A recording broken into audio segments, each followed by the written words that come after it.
दिल में आरज़ू है यही आखिर निकले दमिए कलमा कह करे या मोहम्मद मुस्तफ़ा अल्लाहुम्मा सल्ले अला मौलाना मोहम्मद वला आले सय्यदना।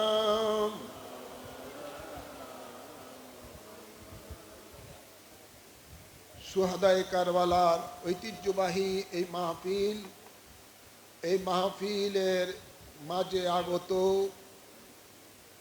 বিভিন্ন দরবারের পীর মাশায়েখগণ উপস্থিত রয়েছেন।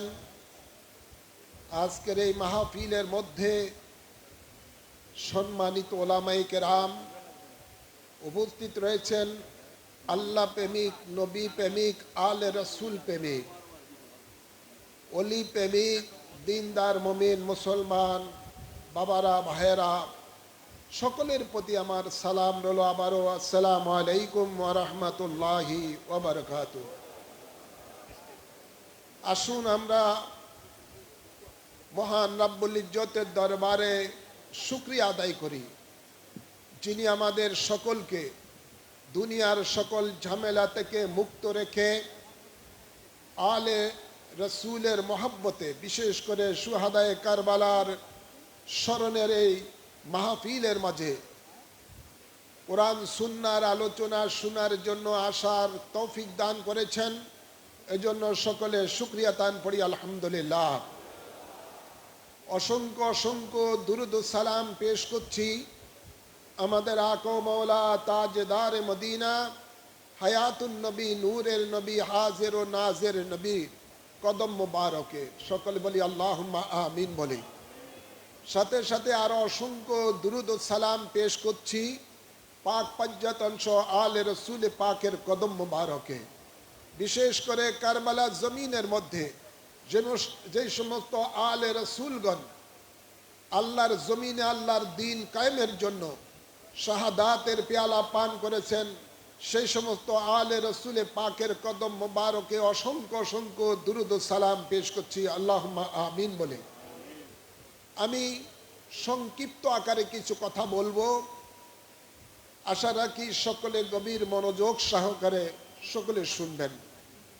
আল্লাহ তাবারক ওয়া তাআলা পবিত্র কালামে পাকে ইরশাদ করেন, ইন্নাল্লাহা আশতারা মিনাল মুমিনিনা আনফুসাহুম ওয়া আমওয়ালাহুম বিআন্না লাহুমুল জান্নাহ ইউকাতিলুনা ফি সাবিলিল্লাহি ফায়াকতুলুনা ওয়া ইউকতালুন। এই আয়াতে কারিমার মধ্যে আল্লাহ তাবারক ওয়া তাআলা ঘোষণা দিচ্ছেন যে নিশ্চয়ই আল্লাহ তাআলা মুমিনের জান এবং মাল খরিদ করেছেন জান্নাতের বিনিময়ে। সুবহানাল্লাহ বলবেন না? আল্লাহ বলেন, অতঃপর তারা যেন আমি আল্লাহর রাহে জিহাদ করে এবং আল্লাহর দুশমনদেরকে তারা হত্যা করে নিজেও শাহাদাতের পেয়ালা পান করে। সুবহানাল্লাহ বলবেন না? ভাইরা আমার, আমি বলতে চাই আমাদের হায়াতের মালিক কে? উচ্চ আওয়াজে বলুন, আমাদের হায়াতের মালিক কে? আমাদের রিজিকের মালিক? আওয়াজ করে বলেন, রিজিকের মালিক। রিজিকের মালিক ও আল্লাহ। আল্লাহ দয়া করে মায়া করে আমাদেরকে এই জিনিসগুলো দান করেছেন। আল্লাহ তাবারক ওয়া তাআলা আবার আমাদের আল্লাহর দেওয়া জিনিসগুলোকে আল্লাহ চান মুমিনরা যেন আল্লাহর কাছে এগুলো বিক্রি করে। আল্লাহ হলেন ক্রেতা আর মুমিনগণ হলেন বিক্রেতা। মুমিন হলেন কি? বিক্রেতা, আল্লাহ হলেন ক্রেতা। এবং আল্লাহ মধ্যখানে পণ্য রলো, আল্লাহ দিবেন মুমিনদেরকে জান, মুমিনদেরকে আল্লাহ দিবেন জান্নাত, আর মুমিনেরা দিবেন আল্লাহকে আল্লাহর দেওয়া জান এবং মাল। সুবহানাল্লাহ বলেন। কারবালা জমিনের মধ্যে औलाद रसूल গোটা উম্মতে মুহাম্মদীকে এই জিনিসটাই শিক্ষা দিয়েছেন যে এই জানের মালিক আমি নই, এই জানের মালিক হলেন আল্লাহ। আল্লাহর দেওয়া দৌলতের মালিক আমি নই, এর মালিক হলেন আল্লাহ। আল্লাহ দয়া করে আমাকে দিয়েছেন এটাই। তাই আওলাদ রাসূল কারবালার জমিনের মধ্যে তিনি আল্লাহর দ্বীনের জন্য, হককে প্রতিষ্ঠিত করার জন্য তার নানা জানের দান মোবারক শহীদের কুরবানির বিনিময়ে যে ইসলামী জমিনের মধ্যে রেখেছেন, সেই ইসলামকে রক্ষা করার জন্য আওলাদে রাসূল কারবালা জমিনের মধ্যে আল্লাহর দেওয়া জান এবং মাল কুরবান করে দিয়েছেন আল্লাহর রাহে। আল্লাহ তাবারক ওয়া তাআলা তাকে জান্নাত দিবেন। ওই জান্নাত দয়াল নবী আগেই সুসংবাদ দিয়ে দিয়েছেন, আল হাসান ওয়াল হুসাইনু শিবাবি আহলে জান্নাত। সুবহানাল্লাহ বলেন না।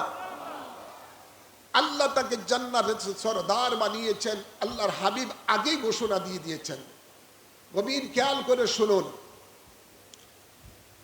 আওলাদ রাসূল কোন দুনিয়ার জন্য তিনি কারবালা জমিনের মধ্যে শাহাদাতের পেয়ালা পান করেন নাই, মসনদের জন্য নয়, কোন আরাম আয়েশের জন্য নয়।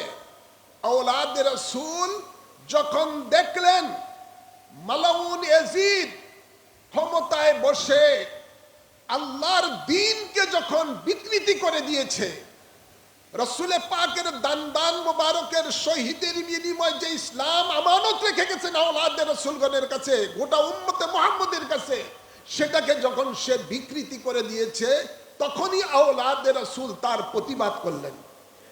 আর এই প্রতিবাদ করাটাই হলো সবচেয়ে বড় জিহাদ। আল্লাহর হাবিব ইরশাদ করেন, আফজালুল জিহাদে কালিমাতুল হক ইনদা সুলতানিন আযা। জালিম শাসকের বিরুদ্ধে হক কথা বলাটাই হলো সবচেয়ে বড় জিহাদ। আওলাদ রাসূল সেই দিন হক কথা বলেছেন যে এই ইয়াজিদ মালাউনের কাছে তিনি বায়াত গ্রহণ করবেন না, তাকে আমিরুল মুমিনিন মানবেন না, এই কারণে যে সে ইসলাম বিকৃতিকারী, সে ইসলাম বিকৃতিকারী, সে ক্ষমতায় এসে ইসলাম যে জিনিসকে হারাম করেছে সে সেটাকে হালাল করে দিয়েছে। নাউজুবিল্লাহ বলবেন না। ইসলাম মদকে হারাম করেছে, ইয়াজিদ নিজে মদ খেত, মদকে হালালও করে দিয়েছে। ইসলাম জেনাকে হারাম করেছে, ইয়াজিদ নিজে জেনাকার ছিল, জেনাকে জায়েজ করে দিয়েছে। নাউজুবিল্লাহ বলবেন না। ইসলাম সুদকে হারাম করেছে, ইয়াজিদ ক্ষমতায় বসে সুদকে হালাল করে দিয়েছে। এভাবে অনেক ইসলামের মৌলিক জিনিসগুলোকে সে যখন পরিবর্তন করে দিয়েছিল, তখনই আওলাদ রাসূল তার বিরুদ্ধে হক কথা বলেছে যে ইয়াজিদের কাছে বায়াত গ্রহণ করা যাবে না। এটাই ছিল মাওলা ইমাম হুসাইনের, এটাই ছিল তাদের কাছে অপরাধ, ইয়াজিদ বাহিনীর কাছে অপরাধ। তো মাওলা হুসাইন আমাদেরকে এটা শিক্ষা দিয়েছেন যে বাতিল যারা, ইসলাম বিকৃতিকারী যারা, তাদের কাছে কখনো মাথা নত করা যাবে না, তাদের কাছে কোনো বশ্যতা স্বীকার করা যাবে না, সে যত বড়ই শক্তিশালী হোক না কেন। এটা মাওলা ইমাম হুসাইন আমাদেরকে শিক্ষা দান করেছেন কারবালা জমিনের মধ্যে। ভাইয়েরা আমার, গভীর খেয়াল করে শুনুন, আল্লাহ কোরআনে বলেন, যারা আমার কাছে জান মাল বিক্রি করে দিয়েছেন ওনাদের কাজ হলো ইউকাতিলুনা ফি সাবিলি, তারা আমি আল্লাহর রাহে জিহাদ করে। এই আল্লাহর রাহে জিহাদ করা প্রত্যেক মুমিনের জন্য এটা ফরজ, প্রত্যেক মুমিনের জন্য ফরজ। জিহাদ, এই জিহাদ যেই দিন মুমিনেরা বন্ধ করে দিয়েছে, সেই দিন থেকে মুমিনের উপরে ইসলামের দুশমনেরা আপনার আধিপত্য বিস্তার করতেছে। জিহাদ যতদিন পর্যন্ত জারি ছিল ততদিন পর্যন্ত ইসলামের দুশমনেরা কখনো মুসলমানের কাছে, ঈমানদারের সামনে মাথা উঁচু করে দাঁড়াতে পারে নাই। জিহাদ আমাদেরকে করতে হবে, জিহাদ এটা ফরজ। আল্লাহ বলেন ওয়াজাহিদু ফি সাবিলিল্লাহ, তারা যেন আমি আল্লাহর রাহে জিহাদ করে। এবং তারা কি করে, তারা আল্লাহর দুশমনদেরকে জিহাদ করার মাধ্যমে তারা যেন হত্যা করে, এবং যদি প্রয়োজন হয় তারাও যেন তারা শাহাদাতের পেয়ালা পান করে। আওলাদে রাসূল ইমাম হুসাইন আমাদেরকে এটাই শিক্ষা দিয়ে গেছেন, বাতিল যত বড়ই হোক না কেন, 22,000 বাতিল একদিকে, আর মাত্র 82 জন হকপন্থী জান্নাতি সরদারের সঙ্গী হয়ে আরেক পাশে রয়েছে। এই 22,000-এর মধ্যে 3,000 মুফতি। কত হাজার? 3,000 মুফতি আর 7,000 হাফেজে কোরআন। এদের মধ্যে টুপি ছিল, এদের মধ্যে পাগড়ি ছিল, এবং এদের মুখে দাড়ি ছিল, হাতে তসবিহ ছিল, মুখের মধ্যে নারে তাকবীর আল্লাহু আকবারের স্লোগান ছিল। কথা বুঝছেন না? নামাজের ওয়াক্ত হলে আজান হতো, একামত হতো, জামাত হতো, কিন্তু এই 22,000 লোকগুলিকে লক্ষ্য করে আওলাদে রাসূল জান্নাতের সর্দার ইমাম হুসাইন মাওলা হুসাইন বলেছিলেন, তোমাদের মাঝে কি একজনও ঈমানদার নাই? কথা বুঝছেন না? মুফতিদেরকে, 3,000 মুফতিকে বলতেছে, তোমাদের মধ্যে কি একজন ঈমানদার নাই? 7,000 হাফেজে কোরআনকে বলেছেন, তোমাদের মধ্যে কি একজনও ঈমানদার নাই? এবং এই 22,000 মুসল্লিদেরকে বলেছিলেন লক্ষ্য করে, তোমাদের মধ্যে কি একজনও ঈমানদার নাই? সুতরাং বুঝতে হবে এটাই, হাফেজে কোরআন হলে ঈমানদার হওয়া যায় না, মুফতি হলে ঈমানদার হওয়া যায় না, মুহাদ্দিস হলে ঈমানদার হওয়া যায় না, বড় বড় ডক্টর নাম ধারণ করলে ঈমানদার হওয়া যায় না। ঈমানদার হলো কি শুনুন, ঈমানদার হলো রাসূল পাক সাল্লাল্লাহু আলাইহি সাল্লাম বলেছিলেন, মান আহাব্বাহুমা ফাকাদ আহাব্বানি। আমার হাসান হুসাইনকে যারা মহব্বত করেছে তারা যেন আমি রাসূলকে মহব্বত করলো। আর রাসূল বলেন, মান আলা ঈমান আলিমাল্লাহ মুহাব্বাত লাহু, যার অন্তরে আমার মহব্বত নাই তার ঈমান নাই। তাহলে ঈমান হলো রাসূলের পাকের মহব্বত, আর রাসূলের পাকের মহব্বত পেতে হলে আলে রাসূলের মহব্বত আগে অর্জন করতে হবে। আলে রাসূল এর মহব্বত যার অন্তরে আছে সেই হলো ঈমানদার। সুতরাং টুপি, দাড়ি, নামাজ, রোজা এগুলো আমল, এগুলো কোনো ঈমানের চিহ্ন নয়।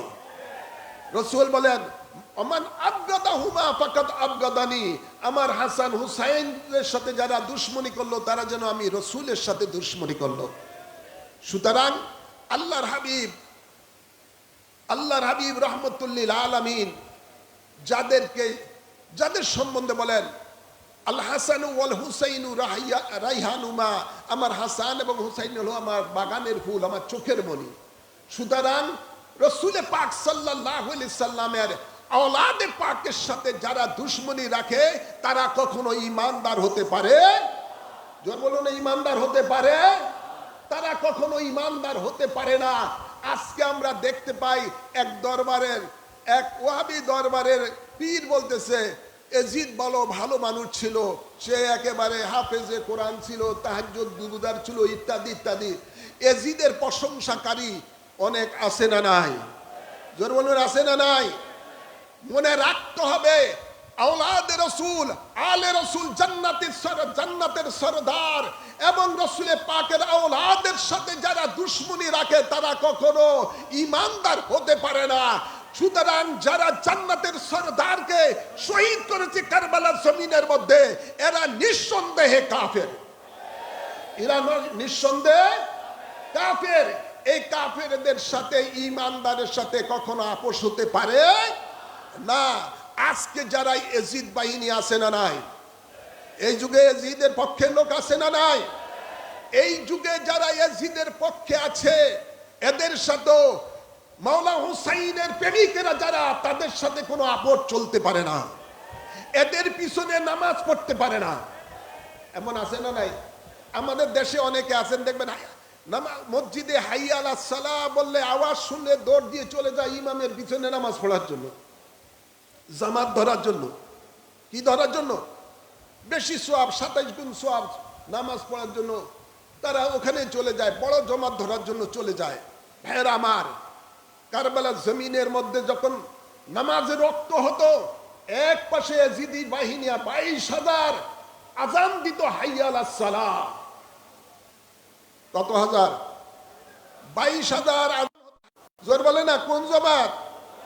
আওয়াজ কর। কি ইয়াজিদ বাহিনীর পিছনে নামাজ পড়বেন না মাওলা হুসাইনের পিছনে নামাজ পড়বেন? জোর বলুন না, কার পিছনে? মাওলা হুসাইনের পিছনে নামাজ পড়বেন, জান্নাতের সরদারের পিছনে নামাজ পড়বেন। রসুল পাকের কলিজার টুকরাই বাছাই করতে হবে, এটা কি মাওলা হুসাইনের পক্ষের লোক না ইমানের ব্যাপারে সচেতন না, যার তার পিছনে আমরা নামাজ পড়ে ফেলি। এদের সাথে আত্মীয়তা করা যাবে না, এদেরকে সালাম দেওয়া যাবে না, এদের রাজনীতিও করা যাবে না। এদের সাথে কোনো সম্পর্ক থাকেন তাহলে নবী বলেন এটা হলো গঙ্গা শয়তান, বোবা শয়তান। আর যদি এদের বিরুদ্ধে হক কথা বলেন তাহলে আল্লাহর নবী বলেন এটা হলো আমার উম্মতের জন্য সবচেয়ে বড় জিহাদ। ভাইরা আমার, আমরা যেন সকলে এই মুহররম মাস আসলেই মাওলা হুসাইনের কথা আমাদের স্মরণ হয়, আমরা মাহফিল করি, এটা ভালো।